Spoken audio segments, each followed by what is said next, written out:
The following review is intended for entertainment purposes and targeted for adult fans of the series.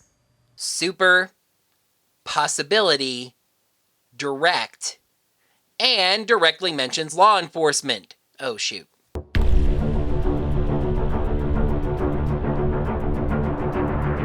Hello there, heroes. I'm the Orange Ranger, and welcome to another Power Rangers Dino Fury Second Era episode review. I wanted to take a quick moment and say thank you to all of you in my current audience and Power Rangers fans in general for supporting my reviews through what we may come to call the podcast era. Missing Pieces is at 1.1 thousand views. Stitched Up is about to cross the 1,000 mark itself. For some reason, Tiny Trouble, a new Zord episode, petered out around 500 views, but not bad, not bad. I do still plan to get back on camera. I know that especially those of you that are regular viewers like to see me react to things, and a host does actually like to be on the stage. No updates on when. Without going into personal details, things are a bit tight on the financial side right now, but you will see my face again. Anyway, too much pre-episode talk. Santaura got herself a makeover, taking on a more, shall we say, noir look as the monstrous Void Queen. But will she take revenge on humanity over Void Knight's desire to leave? Let's find out by taking a look at episode 7 of Dino Fury Second Era, New Leaf. Please make sure you subscribe to the channel. Yeah, and make sure you got your notifications set up by hitting that little bell icon. Right you. What he said was, you can consider checking us out on Patreon or Ko-fi at Orange Ranger Videos. At Area 62, Void Queen brings a Pterorex out of the machine and apparently has the power to make it evolve, becoming the pumpkin-themed beast, Squash Blight. Void Knight comes in, asking what's going on, and Void Queen straight up tells him to take Squash Blight to the city and make humans suffer. He pulls her aside and says he doesn't want to make humans suffer, just to leave. She points out he never seemed to have an issue with doing that when gathering the Pterorex, but he says it was never his intention to hurt people, just to gather the power to save her. She pulls a super toxic move, saying they can leave after making people suffer, and if he loves her, he'll do it. And he does, leaving.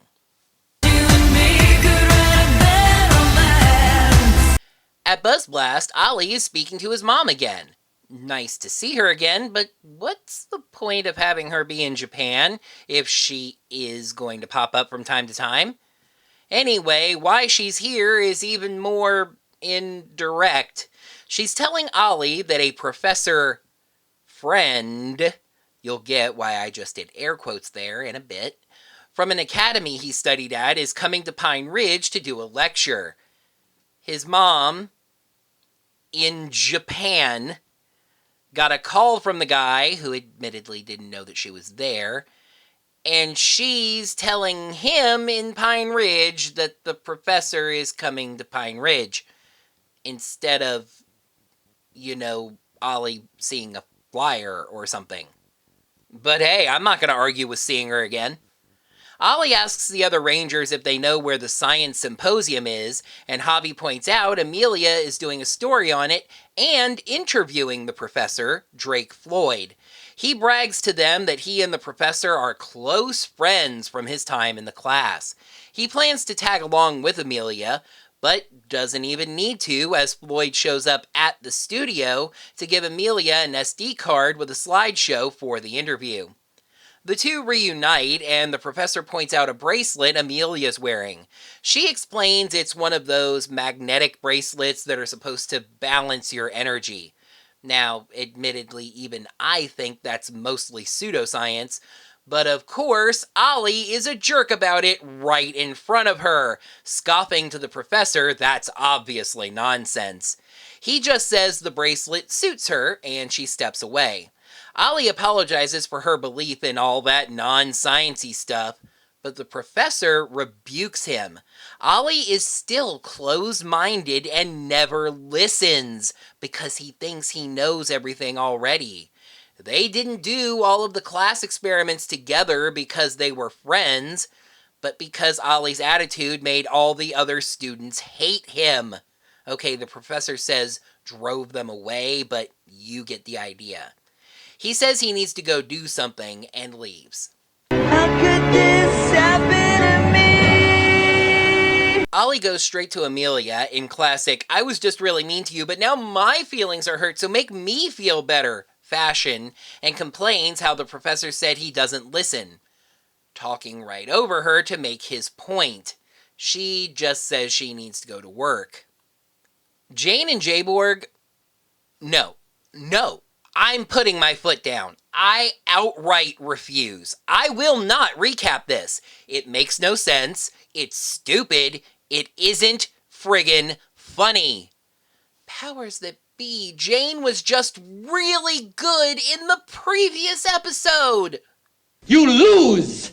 Good day, sir! So, to give you only what I must about that scene to continue, it's at the community pool, and Void Knight and Squash Blight show up there.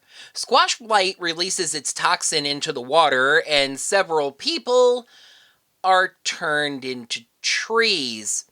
Insert your own Plan Xander jokes here, but it's actually kind of very mild body horror, watching Jane transformed into a motionless tree. Unfortunately, Jayborg is unaffected, so she's still able to talk. The Rangers show up and see this happen. Ion shoots at Squash Blight, but their shell is vegan and indestructible. The Rangers test this by summoning their dino daggers and throwing them. And they don't work. Again. By my count, the dino daggers have worked maybe once out of, 4 or 5 times that they've been used? This is some of the worst toy marketing that I have ever seen. I don't get it.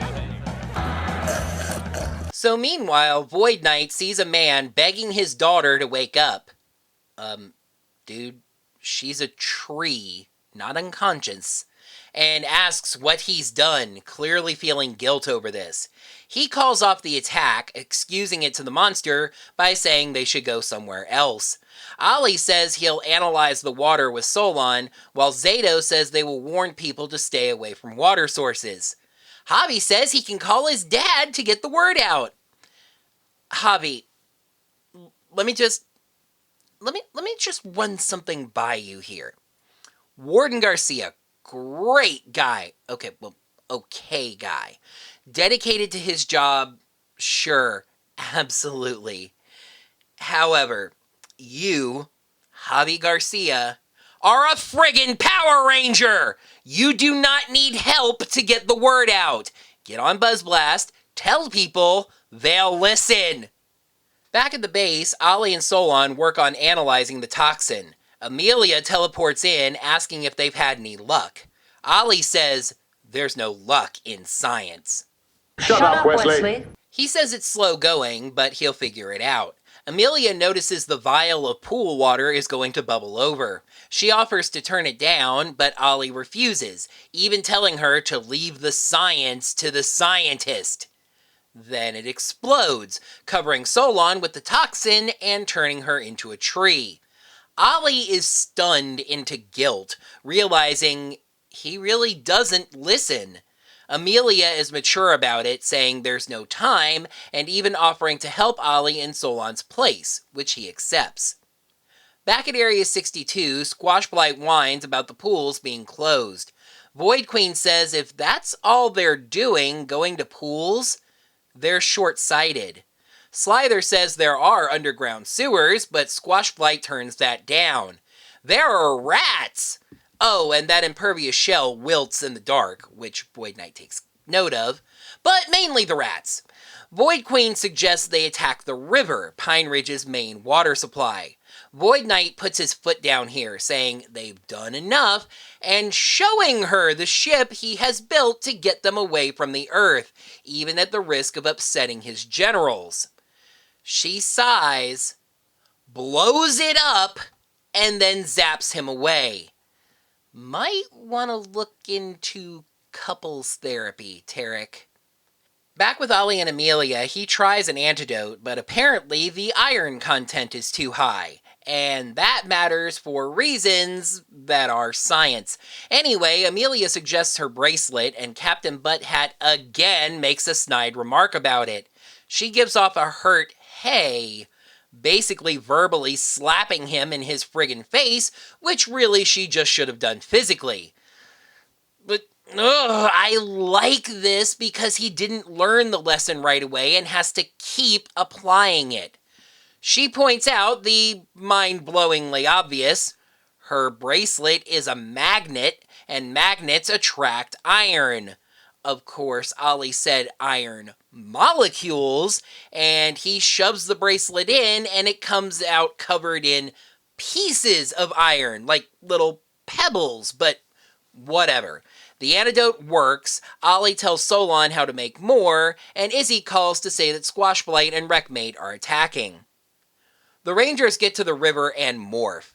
Quick side note, but Zato is wearing a Union hat, but I have no idea what it's for. It says local //0079A.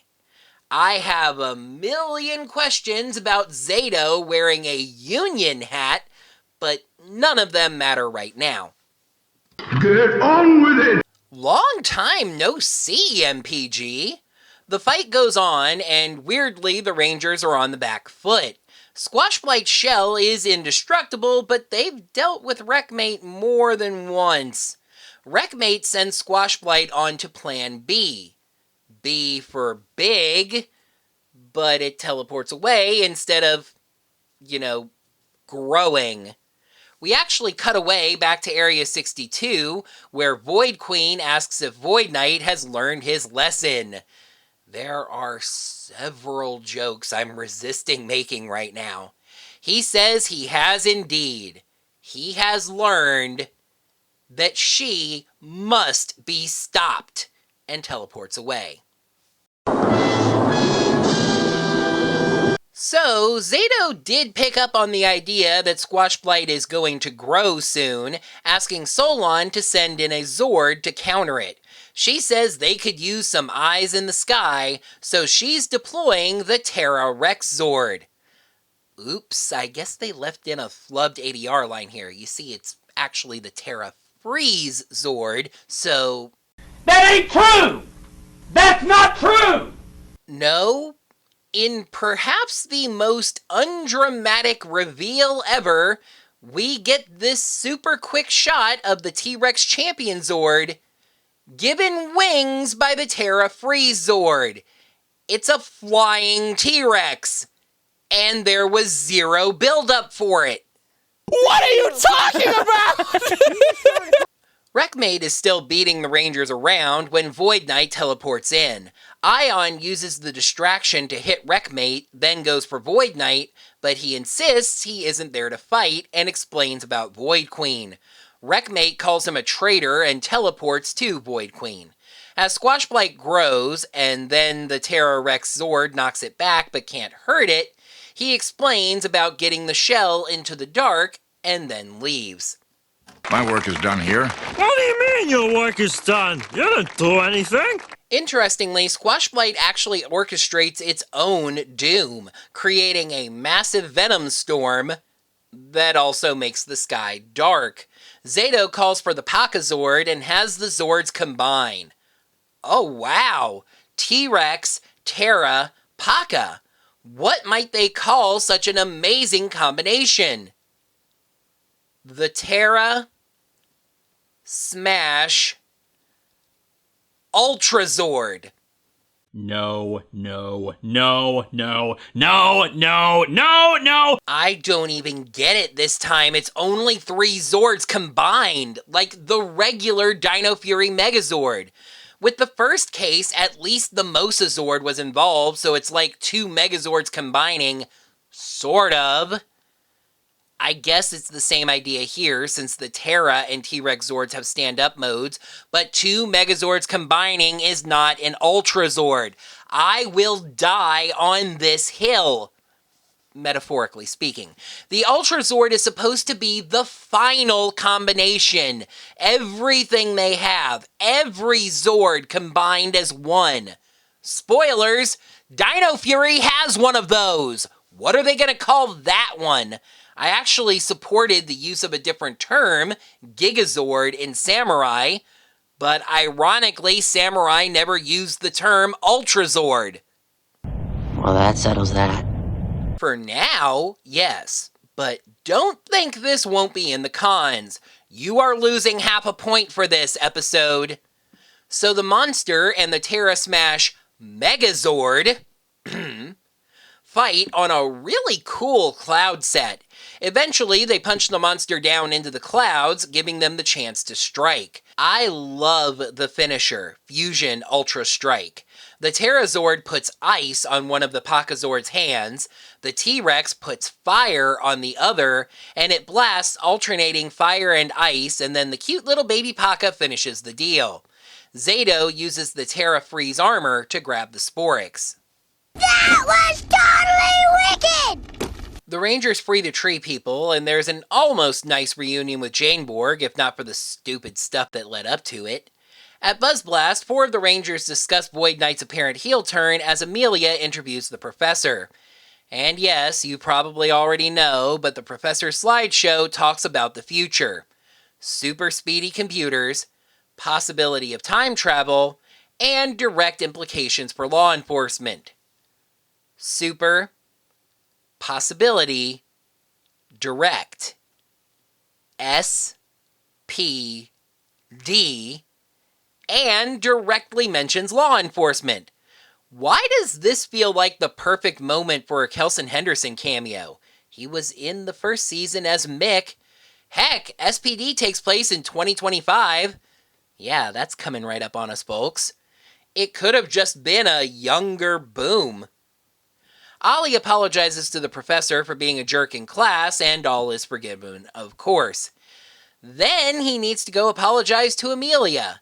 And he does, for mocking her bracelet and all the other stuff. She was a big help with the antidote.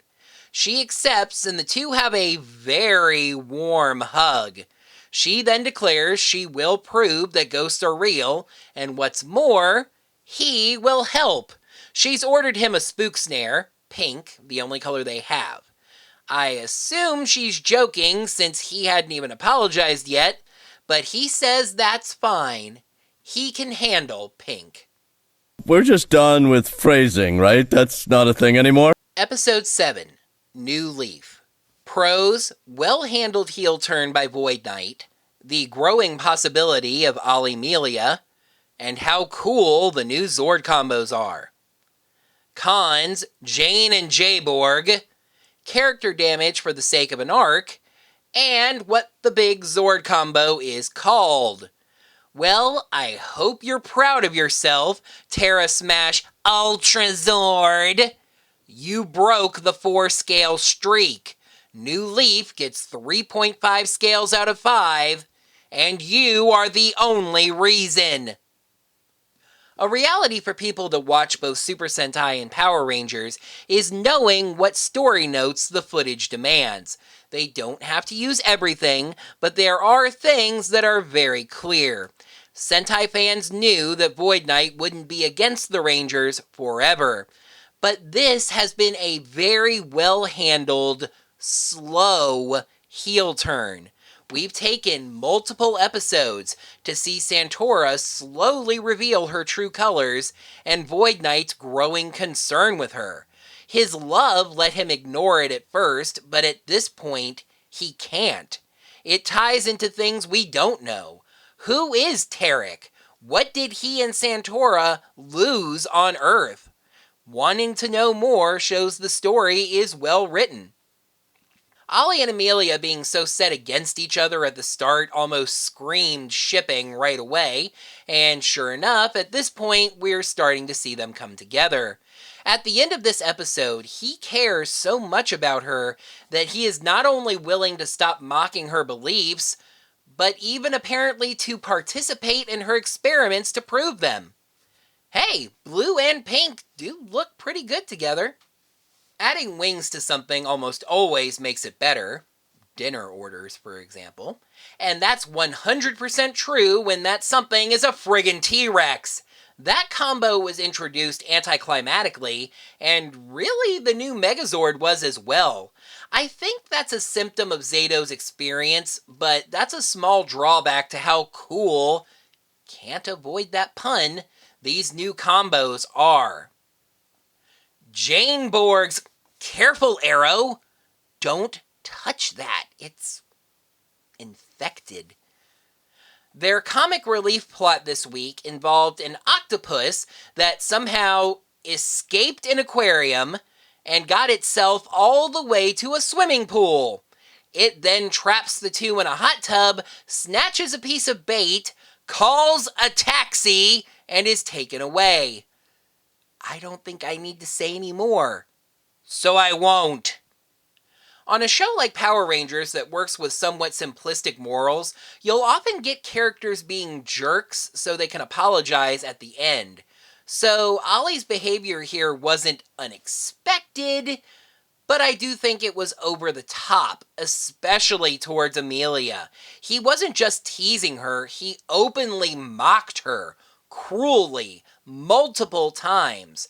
The risk is if that the character is too much of a jerk, the lesson learning and apology may not be enough for the audience. I certainly like Ollie a little less after this. I told you we'd be here. Look, I think I get the formula. The Fusion Ultrazord features the T-Rex and Mosazords, which can both stand up on their own. The Terra Smash Ultrazord features the T-Rex and Terrazords, same thing. So apparently these writers see two Megazords combining as an Ultrazord. Two problems there. Number one. There's plenty of precedent in the Zord naming scheme where a Megazord combining with another Megazord is not an Ultrazord. Heck, even hated Ninja Steel actually went the other direction, calling the combo of two Megazords a Zord. Isn't it funny how that name also involved the word fusion? Number 2. Ultra implies finality. The definition of the adverb ultra means extremely. 3 Zords combined is not extreme. 6 Zords combined is not extreme. The RPM Ultrazord, 12 Zords, that is extreme. And I know this sounds pedantic. I'm mincing words. But this franchise has been around almost 30 years. Consistency matters. Really, I think the biggest example of my issue here is even having 2 Ultrazords in one season. And spoilers, this won't be the last combination to be called Ultrazord. There are more. Plural. In spite of the last 8 paragraphs of petulant bird-like warbling. This was another good episode. Spiritually, yet another 4, if not for the stupid naming thing. Really, Jane Borg was also another factor that took away from it. Overall, Dino Fury really is hitting on practically all cylinders. Can it keep this going? Let's start to find out by taking a peek at the 8th episode of Dino Fury Second Era, which looks like it's going to be serious business. Void Queen sends a Sporix Beast to track down Void Knight, while the Rangers debate if he can be trusted. That's going to do it for another Power Rangers Dino Fury Second Era episode review. Thank you heroes so much as always for watching. Now that the video's done, you can let me know what you thought of this episode, as well as my review of it, down in the comments below. While you're down there, make sure you smack that thumbs up button to let me know that you enjoyed this video. If you'd like to support the channel financially in a way that's not Patreon or Ko-fi, you can go ahead and check out my Teespring store, Orange Ranger Videos, to get hats and mugs and masks and all kind of cool stuff like that. And if you don't have time to watch this video on YouTube and you'd like to listen to it in the car, at the gym, etc., make sure to check me out on Anchor.fm or Spotify at Orange Ranger Audio. Until next time, heroes, salute. May the power protect you. For supporting my reviews through it isn't friggin' funny. Back at the base, Ollie and Solon work on basically verbally slap him. I love the finisher, fusion. Adding wings to something almost make... The Fusion Ultrazord features the T-Rex and Really, I think the big...